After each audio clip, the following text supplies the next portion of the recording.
What do you think about when you hear the words epic film? Do you think about the chariot races from William Wyler's Ben-Hur? Or the epic battles of Stanley Kubrick's Spartacus? You must answer.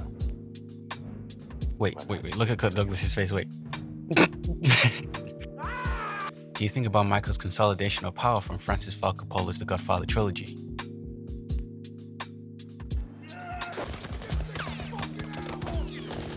The intense sound design and direction from Steven Spielberg's Saving Private Ryan?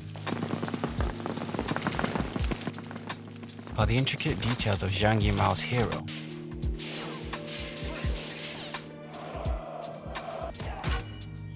House of Flying Daggers?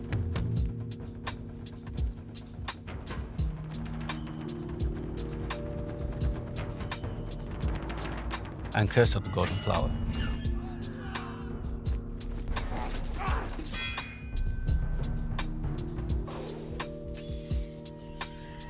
Lastly, the incredible story of love and heartbreak from the greatest epic of all time, High School Musical 2. What I'm trying to say is that there are certain tropes that are attached to the epic film genre. For example, the productions are on a large scale, with sweeping scope and visual spectacle. From the epic films I've watched in my life, everything about the epic films are grand, such as the set designs, costumes, musical scores, and some of the most high-profile and talented casts in the world. On the other hand, the thing that distinguishes epic films from summer blockbusters is that while summer blockbusters can have an incredible budget for making a film, epic films tend to concentrate on characters and the story, which drives the movie and justifies the means of making a huge film. On the other hand, we have seen many examples of studios who produce films with a huge budget, but either interfere with the writing process or direction because they're banking on the fact that the properties alone will drive the films, but fail to understand that the characters who they're using have taken years to make complex and well-loved characters. Therefore, for today's video, which has taken a very long time to produce, by the way, I'm going to be discussing and showing appreciation for one of the most underrated animated epic films. This film has the incredible scope, beautiful artistic direction, both danger and excitement, complex characters, and the heart of the epic film genre. And the shots that I've shown so far are only from the first 6 minutes of the film. So again, for the next however long this video is, I'm going to express my appreciation for the 1996 adaptation of the Book of Exodus, the 1996 animated musical drama epic, The Prince of Egypt.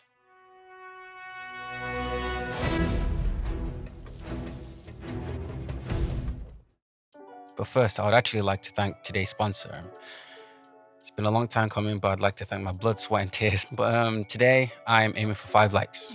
Like and subscribe if you like the stuff that I'm producing, and I'm gonna go full spoiler mode for this film, so I implore you to watch the film before you watch this video. Hope you enjoy. In summary, the Book of Exodus follows the story of Moses and his journey in freeing the Hebrews from Egypt. Now you could imagine the amount of pressure and responsibility the Prince of Egypt team would be under to even attempt an adaptation to the screen. And this led Jeffrey Katzenberg, co-founder of DreamWorks Pictures, along with Steven Spielberg and David Geffen, to consult theologians and scholars of many faiths in order to preserve the original story as much as possible and reduce the likelihood of disrespecting millions of people. And through this research and development period, this film continues to be a well-loved adaptation for both religious and non-religious fans. There was only one element of the story that the religious leaders and scholars were adamant shouldn't be changed in terms of the adaptation that the writers were planning to do. But I will speak about that later in the video, so yeah, stay tuned. Well, other than that, the religious scholars were happy with the writers and their adaptation of the Book of Exodus.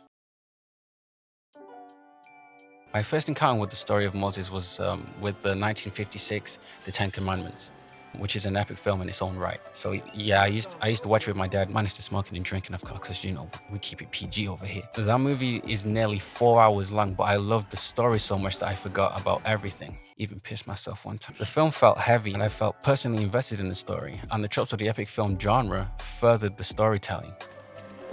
Thank you, my son. But Death is better than bondage. For my day surrendered, and my prayer unanswered. Like, imagine if Moses asked his father to look at his tribute, and this movie had like a small budget.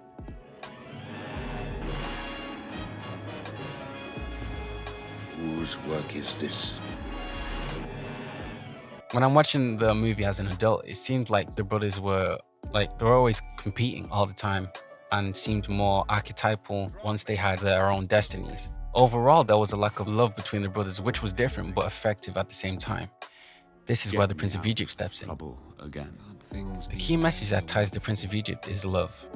The constant theme runs throughout the movie. It is the driving force for the characters' actions and develops them into what they become by the end of the movie.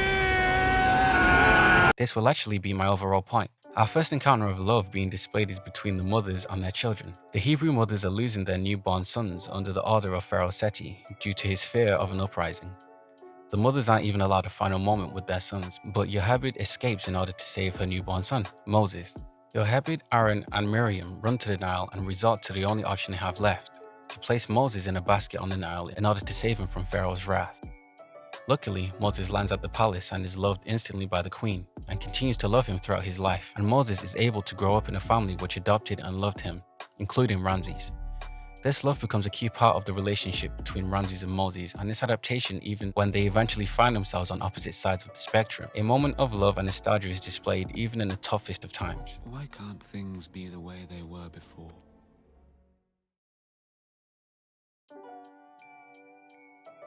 Linking back to my earlier point, the Prince of Egypt establishes the early relationship of Moses and Ramses. When Moses reaches the palace, the roots of Ramses being the next pharaoh was firmly planted when the queen adopts Moses. Ramses is asking to be picked up, but the act of lifting the child or a baby no longer counts for Ramses. From this point in the movie, Ramses' path is to become pharaoh, and it is evident in the jump cut to Ramses and Moses as young adults. Even when having fun, Ramses has to concentrate on becoming the next pharaoh and looks up to and admires the legacy of his father, while also acting irresponsibly at the same time. I think the key message the film was displaying in this early scene was that actions have consequences, something that Moses and Ramses wouldn't fully understand until they're older. The brothers were reckless and unintentionally destroyed what their father was building. This results in a scolding for the brothers, but one brother receives a harsher scolding. Pharaoh describes that being pharaoh was to maintain the ancient tradition and being the morning and evening star. Just to pause the show for a moment. The pharaoh's role in Egypt was to act as the civil and religious administrator while also being the connection between the gods and the people, being the supreme leader, creating laws, and protecting Egypt from invaders. Context, you know what I'm saying? Let's get back to the show. Ramses in his youth isn't able to understand his full power of being pharaoh yet, so he answers his father with, "One damaged temple does not destroy centuries of tradition." Then Pharaoh snaps back with, "But one weak link can break the chain of a mighty dynasty." This becomes a major story beat and defining moment in the character arc of Ramses throughout the rest of the movie. Being alluded to as the weak link by the person he greatly admires becomes a constant reminder in his future actions. Youth is no longer his concern. Being pharaoh and becoming the physical manifestation of becoming a god on earth and continuing the traditions of those before him leads to the actions of Ramses being grander than anyone before him. On the other hand, Moses up to this point literally has no responsibilities other than being the Prince of Egypt and not messing up to the point that he's hurting the reputation of the Pharaoh. But he has something that Ramses doesn't, a father-son relationship with the Pharaoh. He can live his life as a son, one with an incredible amount of privilege. But because of this unique position, Moses is able to speak to Pharaoh. Must you be so hard on him? And have more of an emotional connection with someone who isn't even his biological father. Pharaoh says that Ramses must not allow himself to be led astray. Not even by you, my son. Seti does not speak of Moses' destiny, but somehow has a feeling that Ramses could be swayed in his path to become Pharaoh because of the bond that Moses and Ramses have. Moses! Moses!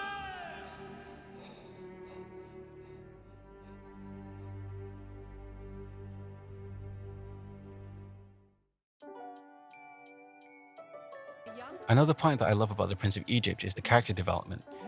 Ramses gets the role of Prince Regent. You are now responsible for overseeing all the temples. Something of which Moses convinced the Pharaoh of giving Ramses.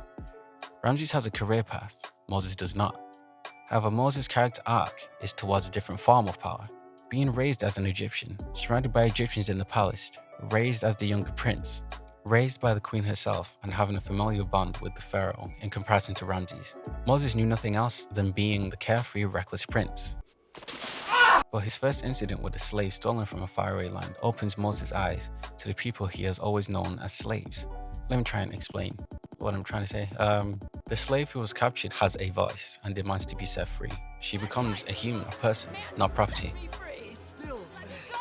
From Moses' view in the palace, the slaves are a mass group who help, quote unquote, build Egypt. But this slave with a voice becomes a fearless woman who eventually escapes Egypt. Even to us as the audience, slaves prior to this incident didn't have a single line of dialogue. This point is refreshing and breaks the belief that the slaves were passive beings.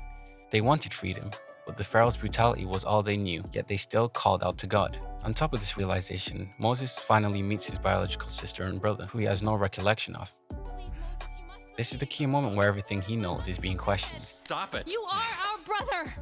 He finds out that his family are the people he once referred to as just slaves. He has a connection. You will regret this night. He speaks as Prince of Egypt, but is shattered once Miriam sings their mother's lullaby. So I'll be with you when you dream. He begins to see the people and the fear he incites in them. He can hear them speak, but he grasps the reality that he once knew and tries to reaffirm who he is or believes he is. This is my home, with my father, mother, brother, oh so noble, oh so strong. However, Moses has a dream that same night about his origins.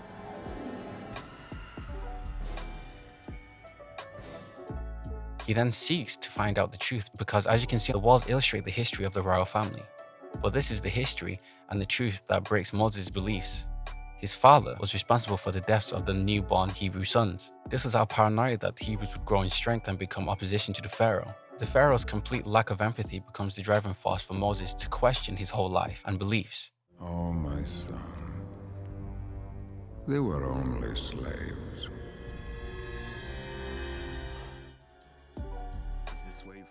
Something of which he wholeheartedly believed only a few hours ago, and the person to comfort him is his mother at the same place she found him. So everything I thought, everything I am, is a lie.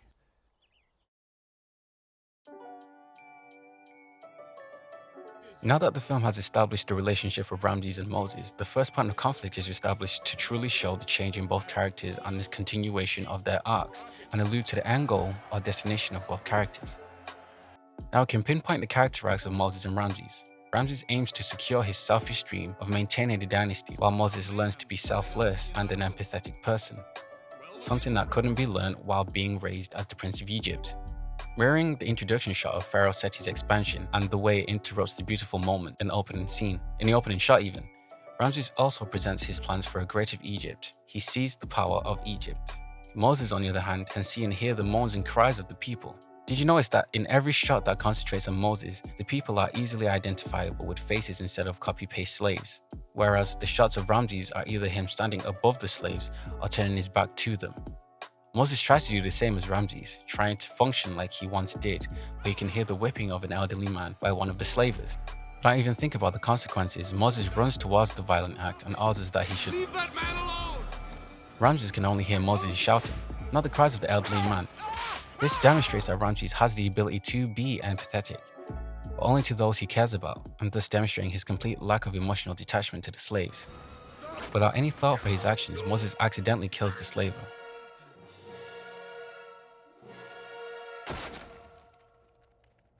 Let's just pause the show for a moment and thank you for still being here, first of all. Kiss yourself. Remember back at the start when I said that there was one thing that the religious scholars didn't want to change? Well, it was this scene. The writers wanted to change the Old Man to Miriam instead so that it was more personal for Moses. But the scholars and religious leaders said that it was paramount that he was someone who is not related to Moses because it shows the selfless act, while also demonstrating Moses' emotional attachment to the Hebrews. Now that you've kissed yourself, let's just get back to the show. Only realizing the gravity of his actions, Moses chooses to run. Ramses doesn't understand why the Prince of Egypt would be acting in such a way and tries to understand. This moment shows where Ramses begins to embrace his power as Pharaoh of Egypt. I am Egypt, the morning and the evening star. If I say day is night, it will be written. And you will be what I say you are. I say you are innocent. What you say does not matter. Here we are shown that there is no democracy in the actions of the Pharaoh. However, the love for Moses pushes Ramses to ask, Please, Moses has to leave everything he thought he knew in order to find out who he is, removing every physical piece that links him to Egypt, except the ring that Ramses gave to him, even the wig.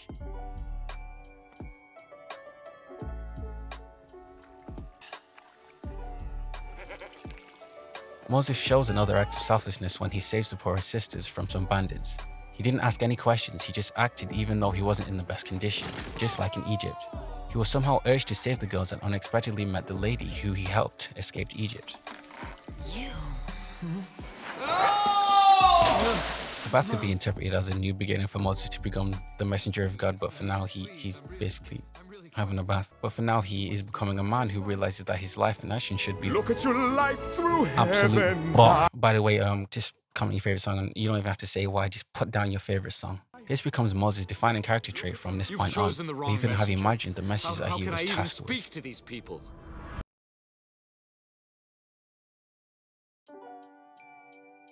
I also love how the Prince of Egypt handles demonstrations of power through the use of incredible cutting-edge animation. Their use of special effects, which included a mixture of 2D and 3D animation, was purposeful and breathtaking, creating some of the most memorable moments in the film that could rival some of the most beautiful shots ever created in film. I think that through its use of VFX and traditional animation, it gives the Prince of Egypt a timeless feel that allows this adaptation to age like a fine wine. Say it with me, fine wine. Not just a great story, but also a film that is able to translate the tropes of the epic genre, being something rich in all aspects of the creation of film, with its appealing character design, compelling performances, rich and illustrious color, and incredible scope, and bring it to animation. This links to my next point of the demonstration of power between Pharaoh and Moses. The brothers are now on their separate character arcs, one aiming to uphold the traditions of those before him and being the all-ruling power on I will earth. not be threatened. I am the morning and the evening star. I am... Pharaoh can take away your very... While the other has become the messenger of God and learned righteousness and empathy after leaving One Egypt. thing he cannot take away from you. Your faith. The animation was already at such a high level and was so seamless that you can only imagine how much further the animation team had to go in order to visualize the miracles and power of God.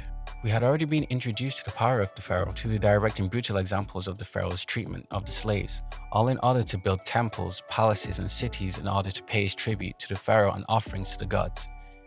The Prince of Egypt team then used the animation to show the sharp contrast of the power of the Pharaoh in comparison to that of the plagues.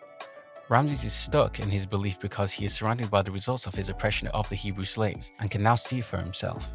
He has no reason to question the power of the Pharaoh and even counters some of them through his use of his own magicians. So many slaves have died and worked in order to continue living and speak of God in order to continue to have hope, but his intervention seemed absent.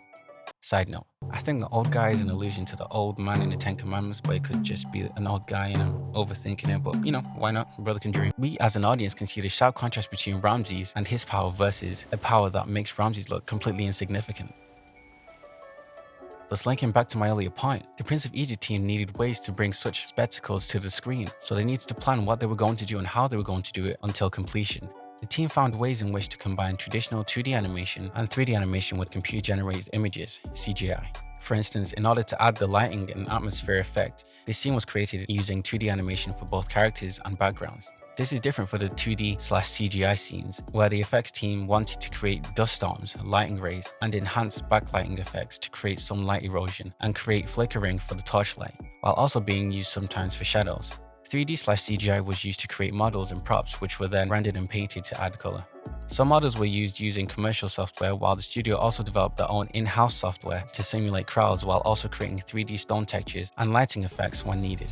Finally, the animation teams for certain scenes combined both 2D and 3D effects. In the penultimate scene of the film where Moses has left Egypt with his people and reaches the Red Sea, the animation team used 2D and 3D animation in order to create Moses parting the Red Sea. They added 2D traditional animation to the surface of the 3D animation to enhance the form and wind effects.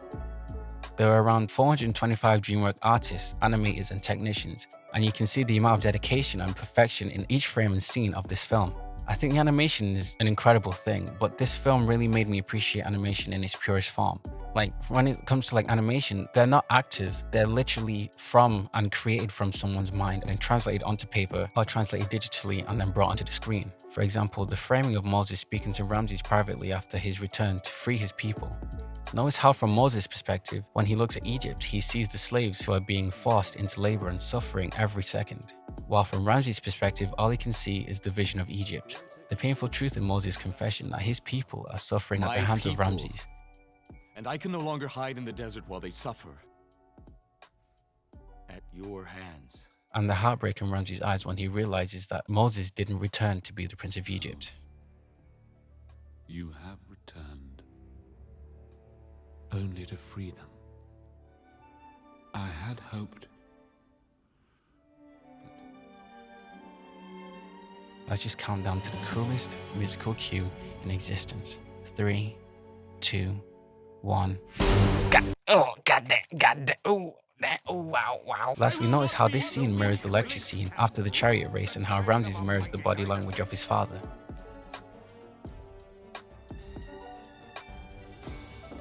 Tell your people, as of today, their workload has been doubled. The amount of detail in the movie is both refreshing and consistent. You can turn off the sound and see how the characters are feeling. Happy, sad, angry, frustrated, wonder, love. It's all there, and I appreciate that. I think that the part or element of the Prince of Egypt that brings in people of all ages is the way it humanizes the characters and displays moments that people can relate to. Whether it's a mother holding their baby's hand, laughing with a sibling, dancing, hugging, getting caught in a casual sandstorm. The Prince of Egypt has so many examples of relatable behavior, of reactions, and this is because of the animators who are inspired by their own lives and experiences. I just use a lot of influences from my own life if I can get it. I try and do things that are natural. Hopefully the Moses-mother relationship comes off like that too. I made it so she's always touching him. She's trying to console him, and my mother would do that whenever I got too upset. While the character designs themselves were more realistic in comparison to other animations of the time and to this day. Another way in which we as an audience get to understand the motives and actions of Moses and Ramses is through conflict. Conflict allows us as an audience to understand the characters and ultimately judge the characters because of the result of their conflictions and how they overcome the obstacle. In terms of Ramses, he wants to continue the dynasty and not become the weakest link that causes the downfall of the ancient traditions of the pharaohs. But Moses, the brother who he grew up with and loves, has now become the obstacle. While for Moses, his want is for his people to be free. But the obstacle is that the brother who he loves refuses to let them go, and Ramses believes that power comes from him. But Moses also warns Ramses of the coming plagues that will fall upon Egypt if he doesn't let the people go. But Ramses is too stubborn and doesn't realize that the innocent people of Egypt will suffer because of his stubbornness, which ultimately leads to the escalation of plagues falling upon Egypt.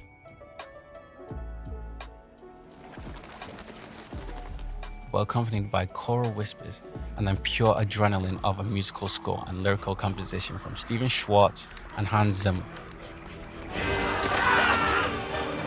You know, Stephen Schwartz, you might not, he wrote songs for little films like Pocahontas, Hunchback of Notre Dame,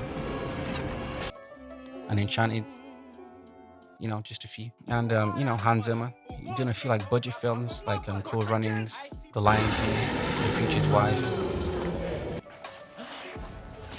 Mission Impossible 2, Are you not entertained? Gladiator, Are you not entertained? The Road to El Dorado, Hannibal, Spirit, Pirates of the Caribbean movies, Madagascar, Everybody on the monkey chain. the Dark Knight trilogy,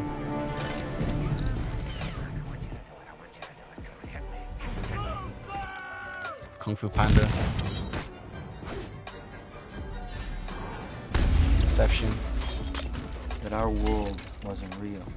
There is no Easter Bunny, there is no Tooth Fairy, and there is no Queen of England. Megamind, This is... Do not look down. Whoa! Rango, Man of Steel, 12 Years a Slave, The Amazing Spider-Man 2, Interstellar, Batman vs Superman, I understand. Hidden Figures, Dunkirk, Blade Runner 2049,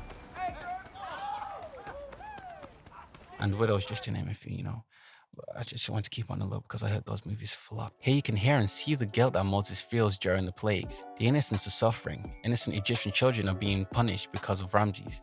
Before the 10th plague happens, Moses comes to warn Ramses, and they even start to reminisce about the past. Then this quickly snaps back to Ramses becoming paranoid in an attempt to counteract the plague with his own enactment, repeating his father's orders against the Hebrew sons, while unknowingly quoting the words of God from Exodus. Of Egypt, such as never has been or ever will be again.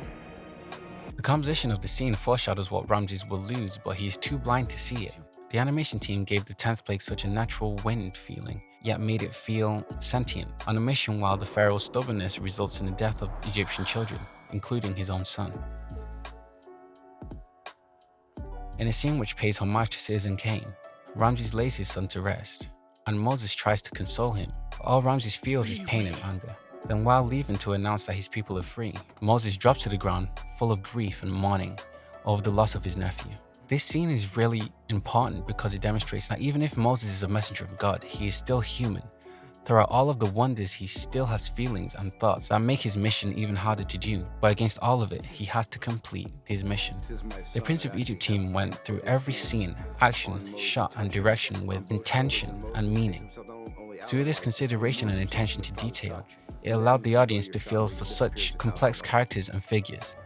This openness to be honest and vulnerable in order to then turn it into an art form is a very powerful feature of this adaptation. I don't know if you guys could tell, but I really do love this film because I can watch it any time of the year and any time of the day and still appreciate it as an art form. The thematic nature of the film, the cinematography, the score, the editing, the songs, and overall message that this adaptation of the Book of Exodus can teach me. The amount of care and passion is clearly evident in what was produced because it really is a timeless masterpiece that I believe shown what animation is and can be done if enough care and love was put into the art form, and the people who work incredibly hard to produce something that you can't capture from a camera, but from pure imagination and reproducing it on paper and then tuning it during the development stage and then fine-tuning it for the final product. You don't have to be religious to enjoy the film, but this film still leaves an impression on you, and that is because of the incredible accessibility of the Prince of Egypt. Everyone and anyone is included in this tale. I wish this movie was as celebrated as some of the classics, but it is what it is, and it is a shame. But I know for sure that even if this film isn't celebrated on a popular scale, I will continue to appreciate this movie and share it with friends and family in the future because I believe it's an epic film that deserves to be recognized for its brilliance. And I'll continue to learn from Prince of Egypt for a very long time.